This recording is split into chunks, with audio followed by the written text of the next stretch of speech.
साथ ही रवि हमेशा से एक महत्वाकांक्षी लड़का था। गांव के एक छोटे से स्कूल में पढ़ते हुए भी वह बड़े सपने देखा करता था। उसकी माँ सुमित्रा खेतों में काम करके किसी तरह घर चलाती थी।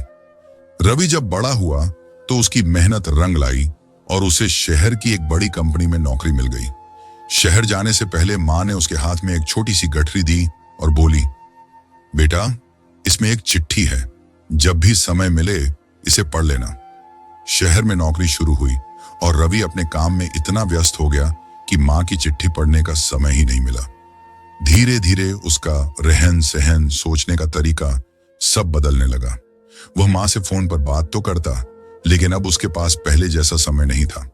कभी कभी माँ का फोन आता तो वह व्यस्तता का बहाना बनाकर जल्दी फोन रख देता। एक दिन उसे एक बड़ी कंपनी से इंटरव्यू के लिए बुलावा आया। अगर यह नौकरी उसे मिल जाती तो उसकी जिंदगी पूरी तरह बदल सकती थी। वह बहुत खुश था, लेकिन तभी गांव से पड़ोसी का फोन आया, बेटा, माँ की तबीयत बहुत खराब है, जल्दी आ जाओ। रवि असमंजस में था। एक तरफ माँ थी और दूसरी तरफ उसका सुनहरा भविष्य। उसने सोचा, माँ तो ठीक हो ही जाएगी, लेकिन यह मौका दोबारा नहीं मिलेगा। वह इंटरव्यू की तैयारी में जुट गया और गांव नहीं गया। कुछ दिनों बाद उसे माँ की मृत्यु की खबर मिली। वह स्तब्ध रह गया।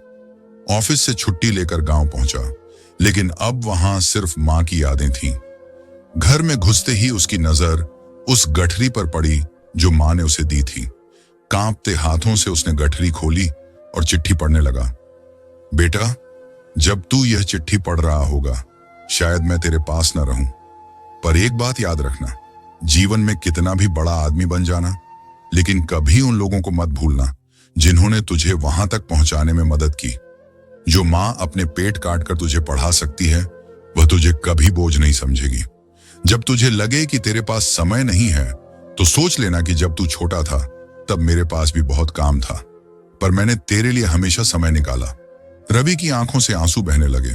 उसे एहसास हुआ कि उसने सफलता की दौड़ में सबसे बड़ा धन खो दिया था, अपनी माँ को। अब उसके पास पैसा था, नाम था, लेकिन माँ के आशीर्वाद के बिना सब कुछ अधूरा था। ऐसे ही वीडियो देखने के लिए मेरे इस चैनल को लाइक और सब्सक्राइब जरूर करें।